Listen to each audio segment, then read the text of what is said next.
What's up, everybody? Kafka here, and we keep getting little bits of information around patch point 2. We know it's on April 4th now. We're going to get it dropped, but we also know we're getting a Huntress. And when I first heard the Huntress, I was like, man, I don't really know about throwing spears. But then I dug in and did a little bit more research, and that's what I want to share with you today. The Huntress looks like it's going to be a lot of fun. It's going to be fast. It's going to be able to zip around the map, and it has some really cool abilities. So first off, I want to show, if you haven't seen it yet, just a little 25-second clip of introduction to the Huntress. Spirit guide us. We, the mountain born, with spear and cunning. A new hunt dawns.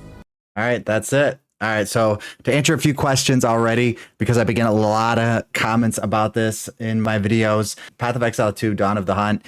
And what that means is we are getting a new league. So what Path of Exiles 2 has said is that we will not be deleting everything we've done so far, but the new league, you will not have any of the content you already had. So you have to start fresh. You have to level up new characters. There's going to be changes to items, and it's basically going to be a whole new game. So there is some controversy around the date. March 27th is the live reveal. So we'll get like a Twitch event with the team. And then April 4th is the actual date that they will be dropping that update. April 2nd was the date that last epoch is. So a little bit of controversy there. That's okay. We're playing PoE too, so you guys know. So I'll talk about that at the end if anyone wants to hear my thoughts around that. I have a conspiracy theory around that. But we're here mainly to talk about the Huntress and why I'm excited for the Huntress. So if you take a look, we did get some content. This was, well, before the game was dropped, they were showcasing different abilities and different things, and this was some content about the Huntress. So it's funny, you could see right here down in this corner that they were still dealing with the old potion system, but they fixed that, so thank you. Actually, you could see on the right side all the new abilities for the Huntress. So you're going to see a couple things when they get going. This ability right here, you can see we created a circle around the Huntress. It's called Whirling Slash. So what Whirling Slash does is it performs a circular slash that kicks up a spinning wind. So once you cast it again, boom, it gets a little bit bigger. So now the area effect is even bigger. You cast it again, it's even bigger. So cool thing here is we're going to have support gems and passive skill trees to support making this even larger. So you're going to be able to make sure that this thing eventually is going to fill like half the screen. Keep that in mind, because this ability, if it does good damage, we'll be testing it, right? We'll be testing it. But if this fills the screen, this is going to help you zip around the map very quickly. And I'll show you how. So once you leave that circle, then it creates an explosion and it does damage to everyone in that area. So we'll see that real quick again. In the circle, makes it big, leaves it, boom, big explosion. That's with nothing. This is they don't even have support gems in. So 40% bigger with magnitude effect. There's passive skill trees that increase area effect as well. So this thing could get so big. Like we're gonna up the whole map with this, maybe. We'll see. So then we got a couple more abilities that we got to go outside of town to do. So we're going to show it off on a monsters here. So you can see, boom, did the circle. And so you just notice some attacks there. So there is some attacks for melee range, but also the Huntress is a range character too. So that is something that's going to be really cool as well. So you can see the melee attack. So you get a little bit of both in this character. You could front melee, or you could and step back and throw your spears. So there you've seen a little bit of a little hops was called Impale. So I'm gonna show you real quick. Boom. Impale. That is jump back from the target, dealing melee damage, attempting to immobilize them. And you have to target an enemy. So you target an enemy and then you hop back. So target enemy, hop back. So mobility, we like mobility on a character, which is good. Then we're using our little circle, whirling slash, and then we're using ranged. So you can see the range attack as well, which is actually pretty cool that you could do ranged, and there's like lightning damage there. They get too close to you, you could actually use your melee distance abilities. So next one we're talking about is this spear. These slow enemies does damage. So you can see that even these zombies are always slow, but they're actually even slower. And then we're using our whirling slash, a little bit of melee there as well. So again, using that whirling slash, boom. Here we punctured in. So that was a new move. So that is called puncture, and that's what I'm excited about too. This item right here allows you to basically lunge toward a target, dealing melee damage. It actually does a bleed as well, and then stuns and does % damage through the stun. So let's see that again. Boom, punctured to them, created my whirling slash, and then you can use your, oh, we used it. We jump backwards and we start throwing spears. So that's the rapid assault little melee weapon. It does 6 simultaneously spear attacks. That was he almost got jacked there. We're having him bleed. We're doing a little bit of melee. I'd probably slow him down here. Yep, there you go. Slow him down with the bone spears, and then we're creating the circle, and then they're exploded. So pretty cool abilities right from the gate. This is obviously an Act 2, so they're not, this is not like starter abilities for the character. So speaking of starter abilities, let's look at where we're starting on the passive skill tree, right? So as you can see, this is where we're going to start right here. So they are going to start in the bottom right. So a couple things you'll notice is you will get, evasion, movement. This class is meant to be fast, and that's kind of exciting. So you get like movement speed right out the gate. Look at that, 8% movement speed. I would think that this class might be in contention for a speed race eventually too. You have projectile speeds, projectile attacks, because they're going to do different projectiles. It's considered a projectile when you're throwing your spear. They obviously have AoE attacks, and then they have melee attacks as well. So this is where they'll start, and you'll see that there is some area effect around here. So this is around area effect. So like I was talking about whirling slash, we got some area effect nodes that are actually pretty close, and that will help, when we to be a little bit faster, blowing out multiple enemies. So I also have a list of some of the item abilities that we've seen. So we did see, this was a website called onlyfarms.gg. They posted some Huntress skills already. So you got the whirling slash, that's the circular one I showed, that, when you leave the circle, it blows up, and then it gains, by casting more of those whirling slashes, it gains a larger radius. We have Storm Spear. Throw a single copy of your spear. When it hits an enemy, it bursts into firebolts and multiple enemies. It converts 60% of physical damage to lightning damage. So that's how you're doing lightning damage. You have Sandstorm Swipe. This is a swipe, an attack skill. It's just kind of like an AoE attack, melee.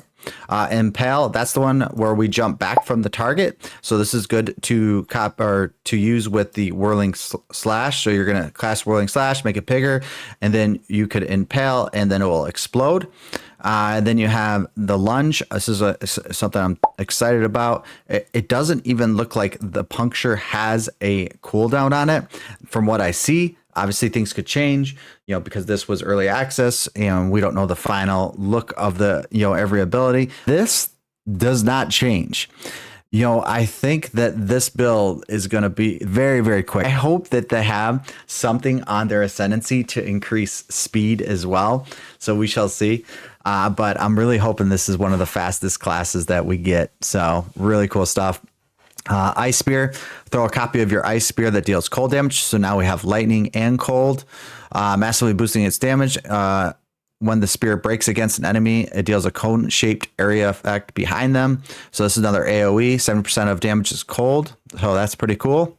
Rapid Assault. This is the one you've seen where he's basically stabbing like 6 times in a row. So a melee attack.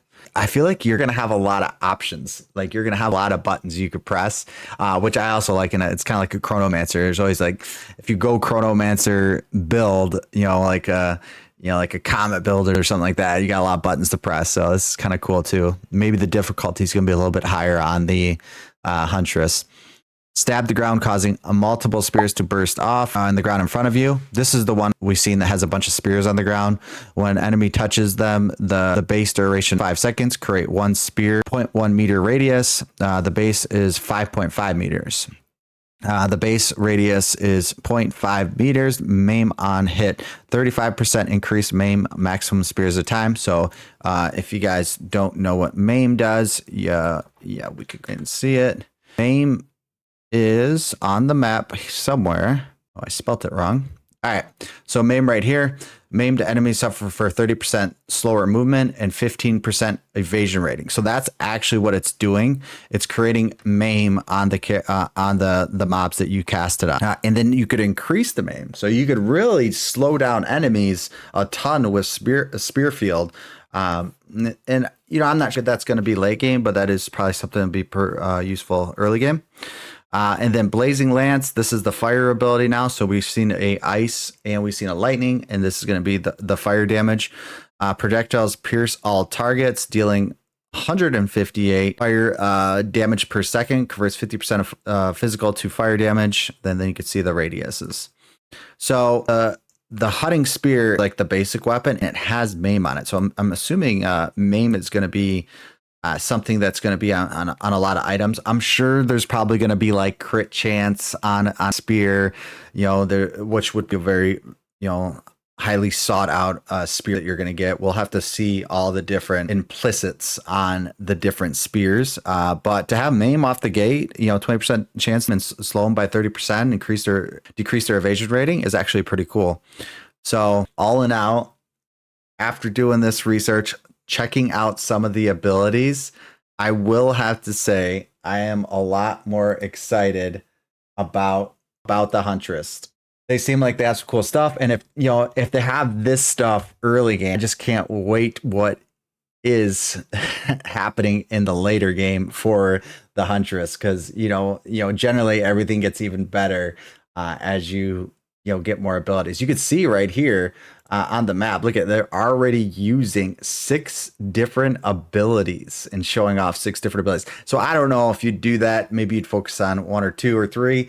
But they have a lot of different options. I mean, you could play AoE or you could play melee. So I'm hoping you could kind of combine all those together in a build. Taking a look at, again, the map of the passive skill tree. So the Gemling Legionnaire is very, very close to these nodes as well. So, or the obviously the Gemling, hopefully it doesn't get too nerfed, but the Gemling could probably have a really good build for the spear class or the spear abilities. Also the Ranger too. So we'll see based on when we get some more info. Hopefully they share the ascendancy points soon, so we could kind of dive in actually which ascendancy would be best for utilizing the spear abilities. It is dex related, so obviously any class could do it. The sorcerer and the witch are up here, so that's a little bit more difficult. Like you got be the Templar over here, so and the druid, that might be a little bit more difficult to utilize the spears. But I could see, monk, ranger, mercenary, great viable options to maybe use the spears. So we should see how that looks as well. So and the last thing I want to talk about is the little bit of controversy going on with Path of Exile and Last Epoch. Well, my conspiracy theory is that this was all planned. If you don't think that these games talk to each other and say, hey, let's plan this release date around it, it's going to stir up some competition. It's going to stir up, okay, which game's better? Going to be a ton of community outreach around the discussion around both games now, and they're hyping up both games currently. You'll see on YouTube, we got a ton of videos, Last Epoch versus Path of Exile 2. So right here, hi everyone, it's Rax. Today with Rax was discussing a ceasefire, Last Epoch, Path of Exile 2 drama. So if they didn't have this controversy, then we wouldn't be able to talk about both games. If this, it would pretty much be talking about PoE 2, and then, you have some hard Last Epoch fans. So now both, a lot are probably thinking like, I want to try both games. So, and there is multitude of videos like this around Last Epoch, the drama, the controversy, blah, blah, blah. I heard that PoE 2, or the owners of PoE 2, or whoever owns the whole gaming portion of it, owns partial of Last Epoch. So, if this was planned, I don't know. That's just my idea. I think they have a little something going on here that, they planned so we could get hype for both games and they both get played, because we know everyone's going to play Path of Exile 2. It's just, but how many people are now going to try out Last Epoch because of all this drama, controversy, or whatever it is. I know I'm going to be playing Path of Exile 2. Super excited. The Huntress looks awesome too. So that's what I have for today. We do have a couple more weeks till we hear 12 days. We hear the info, and then after that on April 4th, we'll get the release. So like and subscribe to the channel, and I will talk to you guys soon.